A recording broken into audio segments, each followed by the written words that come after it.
Thank you for joining us. This Insights features Aristotle Candili, Portfolio Manager on Lazard's Emerging Income and Emerging Markets Core Equity teams. Please note the information and opinions discussed do not constitute investment advice. Any securities mentioned are not necessarily held by Lazard Asset Management and should not be considered a recommendation or solicitation to buy or sell those securities. All opinions expressed are subject to change. With that, I'll hand it over to you, Aristotle. In addition to the now ubiquitous Bitcoin, launched over a decade ago alongside other cryptocurrencies such as Ethereum, a large number of digital currencies have been initiated that are actively creating a new decentralized and alternative global financial system. This development has created an emergent topic of concern among world central bankers, as the combination of the rapid ascent of cryptocurrency usage has combined with the rapid decline in actual cash usage. This is because commercially provided, fast and convenient digital payments have grown enormously in volume and diversity, while published research, policy work, and initial proposals from central banks have gone a long way towards establishing the practical benefits of central banks' digital currencies, CBDCs. Progress has been very slow. In a recent Bank of International Settlement study, almost all the major developed market central banks, like the ECB and the Fed, recently cooperated for research on digital currencies, as the repercussions of a development are multifold at monetary policy level. The study found that among the many motivations that are driving central bank research into CBDC, the primary one is enabling broad access to central bank money. A CBDC would act like a digital banknote and could fulfill this obligation, with a secondary motivation being enhancing monetary policy tools. Significant adoption of money not denominated in the sovereign currency could limit the impact of monetary policy or the ability to support financial stability. Additionally, in jurisdictions where access to cash is in decline, there is a danger that households and businesses will no longer have access to risk-free central bank money. An example aside from Bitcoin are stablecoins like Facebook's Libra, a digital asset built by Facebook and powered by a new Facebook-created version of blockchain. The further establishment of such private enterprise digital currencies, backed by such large private institutions and therefore large financial assets, have expedited the efforts of various central banks to keep pace. That's because the eventual adoption of stablecoins, cryptocurrencies, and even foreign CBDCs could eventually reduce the role of the national currency, while at worst it may even undermine the confidence in it. We will specifically focus on the People's Bank of China's efforts in developing their central bank digital currency. The CBDC in China is referred to as DCEP or ECNY, which stands for Digital Currency Electronic Payment. The PBOC has been working on its digital currency program since 2014, though it had released few details until last year. China's DCEP is the most advanced of the several central bank digital currency initiatives that are currently being developed around the world. Above all, the DCEP is a digital alternative to banknotes, therefore a component of M0 and the direct liability of the central bank. Utilizing the full force of the government backing, this initiative would strive to engineer an underlying system that should be resilient, available 24 hours a day, 7 days a week, flexible, secure, and private. Some initiatives that the PBOC could enact to improve upon the current payment competitors are making the DCEP mandatory to be accepted by all online and offline merchants, and enabling DCEP with more certain near-field communication technology, whereas third-party payment firms rely less certain internet access for transactions. The PBOC can currently claim that the digital currency electronic payment is its direct liability, guaranteeing sovereign banking, while other digital payments may face default risk, even if negligible, from their parent corporate. So to summarize, DCEP would constitute a third form of central bank money. Users would download digital wallets in which they can store their funds, and which would then generate a code that can be scanned by payment terminals.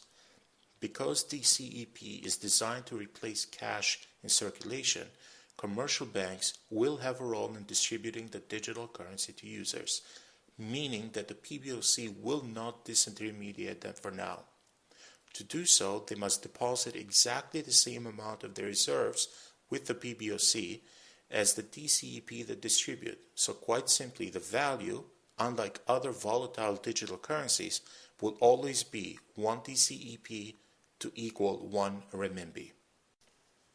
Mobile chat and payment apps in China now count hundreds of millions of active users who are able to access a wide spectrum of financial services, from payments to saving products, ranking China's digital payment ecosystem as one of the most advanced in the world.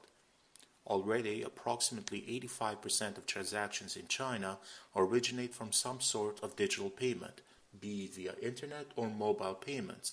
This is up from 41% and 13% respectively in 2012. Despite granting third-party payment licenses to over 270 companies, the payments market has been dominated by the top two players, Alibaba's Alipay with a 52% total online and mobile payment market share, and Tencent's Tenpay with a 37% market share. Both of these big tech leaders have the potential to rapidly establish a dominant position by leveraging their large user base and network effects. Therein lies a major motivation for the PBOC to initiate efforts in its digital currency. According to the aforementioned BIS study, most of the surveyed central banks listed more or less the same objectives for studying CBDC. These include financial inclusion, payment safety, and payment efficiency. The PBOC has objectives over and above those. We do not mean to underestimate the goal of providing financial inclusion to an underbanked portion of the population that can have less access to banking services such as regular credit and where cash still plays an important role. In fact, if we look at a survey conducted by the World Bank in 2017, found that Asia still comprises the largest percent of the unbanked adult population globally. 49% of the global unbanked adults reside in Asia, followed by Africa at 25%. The two markets with the largest global population, China and India, had 12% and 11% of the global unbanked adults respectively. But the introduction of the DCEP is also intended to challenge the duopoly of these two private operators. So it is noteworthy that of all the various early global discussions around CBDC, only China cited monopoly distortions as an objective, alongside the cost of efficiency and financial inclusion argument. The rapid decline of cash usage in China is directly related to the rise of mobile app payments. Unlike cash transactions, digital money will leave an electronic trail even if the identities of the users cannot be fully verified. The share of cross-border payments and receipts settled in Chinese renminbi is now near its historical high of approximately 40%. The rise in renminbi-denominated cross-border flows in recent years, mostly through capital accounts, is found to be associated with the seemingly large errors and omissions in China's official balance of payments.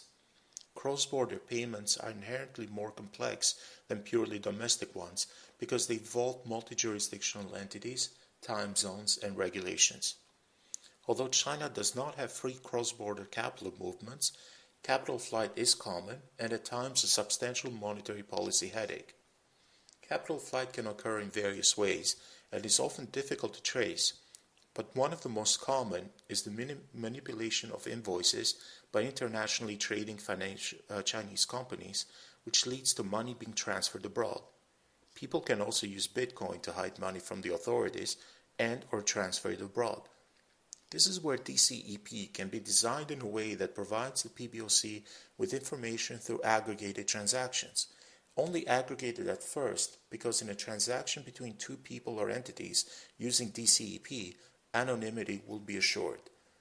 The PBOC can always later establish who were involved in the transaction, enabling more effective tracing of transactions, legal or illegal, than if these were executed in cash. Equally important, there will also be detailed insight into the payment behavior of individuals. The PBOC could use such real-time big data to understand consumption and credit growth right at the peer-to-peer level in the economy, thereby helping to improve and even customize its monetary policy formulation. Equipped with the aggregated data, China could in the very near future operate with a real-time, on-demand monetary and fiscal policy mix which would be targeted on a specific area of the country, town or district, and this would be truly customized monetary policy making. Any CBDC will be initially designed for domestic users and a domestic payment system, but China is interested in the potential for cross-border interoperability. Revolutionizing cross-border settlements also stands to benefit the PBOC's long-term goal of renminbi internationalization.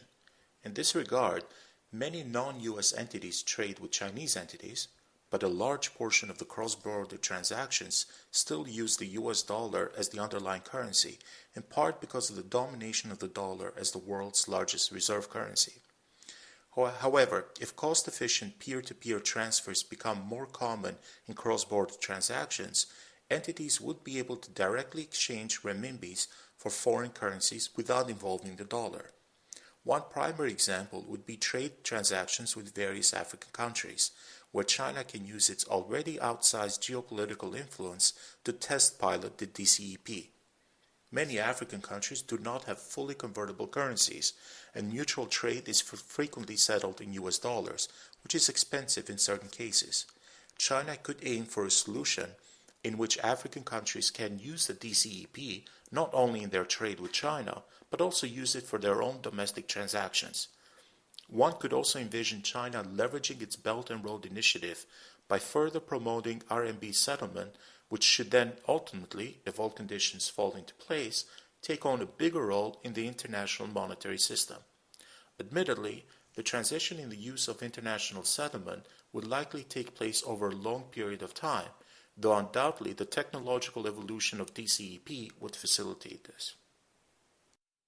In conclusion, the official launch of China's central bank digital currency, aside from its test pilot in various large cities such as Shenzhen, is probably very close in our view. DCEP, or ECNY, could be a significant step in the further movement of the Chinese economy towards cashless money. The payment system is intended to prevent the two current large private parties from maintaining their duopoly.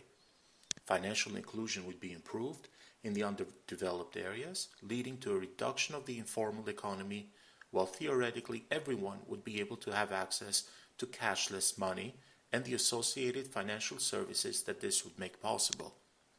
The PBOC and the government stands to gain transparency and control on money supply and capital flow, which could be later integrated with China's social credit system. The PBOC will have better insight and subsequently ability to monitor the payment behavior of its citizens, leading to improved and better informed decision-making at the monetary policy level. The introduction of the DCEP could also discourage capital flight, since it is meant to digitalize the domestic currency in circulation. There could be important long-term implications for renminbi internationalization, especially if it can eventually be transacted beyond China's borders. Though China is far ahead of the competition, once the DCEP gains traction, other central banks will undoubtedly work on introducing their own central bank digital currencies, even if the main objectives and desired outcomes may differ.